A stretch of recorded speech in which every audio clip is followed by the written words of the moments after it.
Anything worthy of achieving in life always lies upstream. To reach it requires effort, discipline, and self-control. If anyone promises you that just take it easy, apply this cream on your face and you'll wipe out 20 years from your looks, or spend 2 hours a day on the internet and you'll earn $200,000 a year, or just wait for that lottery to open for you, that should not be believed. As they say, the person who waits for the jackpot is a crackpot. We need to utilize the proper path to success, which is based upon practice, discipline, and a slow growth. So, the one quality that is essential for success in any aspect of human endeavor is willpower or self-control. And unfortunately, this is also the one quality that people find they are deficient in. Many decades ago, a scientist called Walter Mischel conducted an experiment in Stanford. This experiment was called the toddler's torture. He tested the willpower of toddlers. Now, how do you test a toddler's self-control? You cannot say, okay, you do this and 5 years down the line you will achieve these rewards. So he set up his test very simply. He put a marshmallow in front of the toddler and said, my child, if you like, enjoy it. But if you hold on for 20 minutes, you will get 2 marshmallows. Now there is the reward for self-control. 500 toddlers were tested by the researchers. For some of them, it was a no-go. The moment the researchers turned their backs, the toddlers reached out and put the marshmallow. Enjoy while you can, who cares about the future? Some of them contemplated over the dilemma for 2 minutes, but then gave in. Some toddlers held on for 7 to 8 minutes. And it was very interesting how they distracted themselves, squirming, looking the other way, but finally they gave in. And some toddlers held on for the full 20 minutes to receive the additional reward at the end. Now, an interesting thing happened subsequently. Walter Mischel's daughters were a part of the survey. And as they grew up, the other children grew up with them. The daughters went to Stanford in college, and that was when Mischel got a chance to see how these toddlers are faring in life. He was amazed to see that self-control of the toddler correlated to success in every sphere. Those toddlers who had displayed the highest self-control had far higher SAT scores. They were far better students. They had less anger problems. They were free from vices. They were more sincere in their work. They had better health, less weight, and so on. And those toddlers who lacked the most in self-control had developed vices. They were overweight. They had relational problems, and so many of them had gotten convicted, been to prison, and come out of it. That was when it was highlighted that self-control is such an important virtue for human life. So let us delve further into it. Where does this ability come from? Whenever we engage in any physical or mental work, our brain fires up neurons in different regions, the cortex, the neocortex, the sensory motor region. Overall, the human brain is far more developed than the brain of the creatures. But there is one distinguishing aspect to it, and that is the prefrontal cortex, or the prefrontal lobes of the neocortex. This gives us humans the ability to trump the lower desires, to do things that are beneficial, even though they may be hard. The prefrontal cortex enables us to desist from the pleasure that is harmful. As somebody said, what prevents us from reaching our highest goal is not difficulties along the path, but an easier path to the lower goal.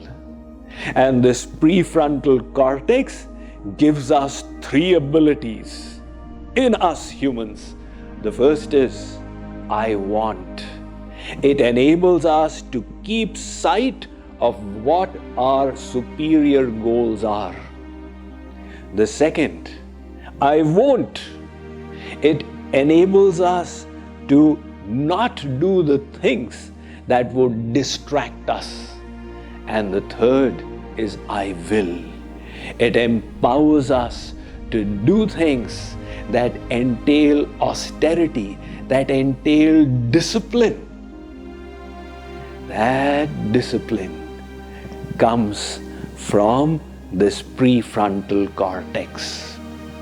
Now, the good news is that this willpower is very much like a muscle. And like a muscle, it tends to get exhausted with use. Some researchers conducted an experiment. Half the students in the sample survey were taken to a room where there were radishes and hot cookies cooked in butter. But they were instructed, you will not eat the cookie, you will eat this bland radish. And the other group of students were allowed to feast to their heart's content on the cookies. Subsequently, their willpowers were checked. How is the willpower checked? One standard test is you give them an insolvable puzzle, but they do not know it's an insolvable puzzle. And they keep on trying until the willpower says enough. This group that had its willpower tested seemed to have gotten drained, and they gave up in the test within 8 minutes. The other group that had feasted to its heart's content continued for an average of 20 minutes. So willpower is like a muscle that tires out. And that is why you will observe that your willpower is the highest in the morning. That is the time to do tasks that are difficult, that require the engagement of the brain. For example, writing, spiritual practice, meditation, etc. And then through the day, the willpower wanes out. And often in the evening, people find that they are willpower failures. That is why if in a household, both the husband and wife are working, in the evening it is often found that they start fighting with each other.